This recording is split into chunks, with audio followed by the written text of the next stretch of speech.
You're listening to Heather Vickery from Vickery & Co. This is the audio version of my newsletter, and it's your lucky day. This is the first time I'm doing this, so it's a little bit of a test. I hope you're going to enjoy it, and I do hope that you will let me know what you think of this. Is this something I should keep doing, or whatever you think? So let me know your feedback when you're finished, and here we go. Removing shame's seat from the table. It sounds like a self-control issue to me.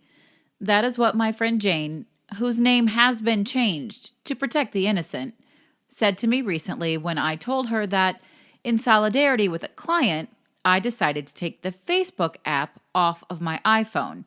Just like my client, I was spending way too much time on Facebook, and it was a complete and utter time suck. So I mentioned this to Jane, and she looks at me and she literally laughs and says, "It sounds like a self-control issue to me. Just don't look at it." Did she just say, I have a self-control issue? And there it was, that all too familiar feeling, shame. I could feel it creeping up in my body. My face flushed, and I thought, oh, she's right. Why don't I have any self-control? What is wrong with me? I sat like that for quite a while. In fact, that horrible shame stayed with me for a couple of days. I don't have any self-control, I thought. What is wrong with me? But then it hit me. There's nothing wrong with me. And there's nothing wrong with removing distractions if it means you will be a happier, more productive person.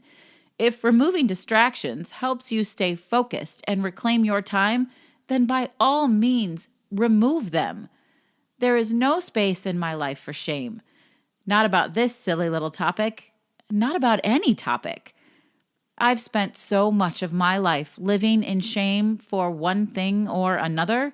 I'm not allowing shame back in. How often do you sit with shame?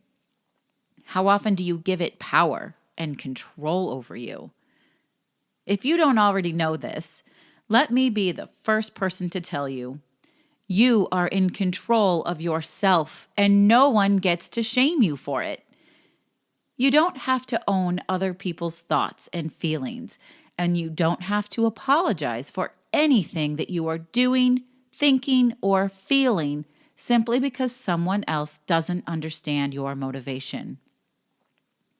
All of life's experiences, the things we consider failures and those that we think of as successes, pave a way for who we are today and where we're going. Shame has the power to convince you that something is inherently wrong with you. Stop allowing shame to stand in your way. If you give shame a seat at the table, it will stop you from feeling completely comfortable in your skin. It will prevent you from moving forward and being the badass person you are. It will block your spotlight and hijack your future. Shame is a liar, and the stories it tells you are simply not the truth. There's nothing wrong with you. You are exactly as you should be.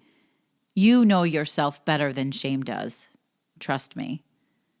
So how do we release shame? We simply have to prove it wrong. In my case, to release my shame, I had to ask myself these questions. Is this really true? Do I lack self-control? Does removing this distraction make me bad?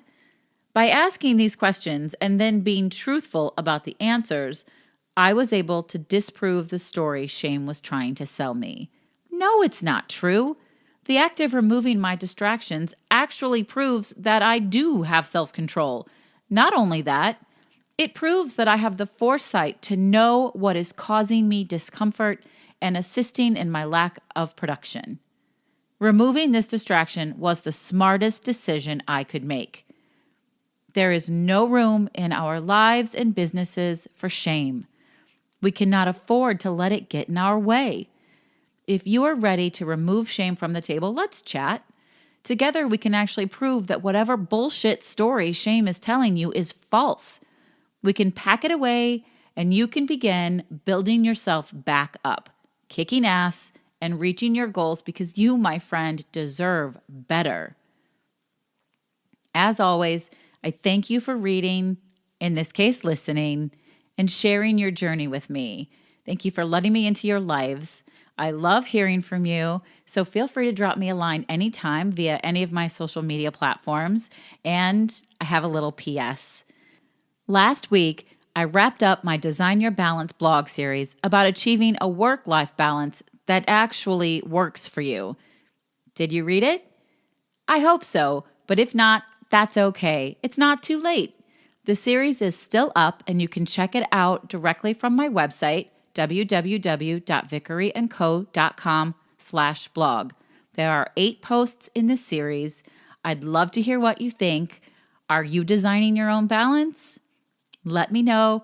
And also, once again, just a little reminder, let me know what you think of this idea of including an audio version of my newsletter.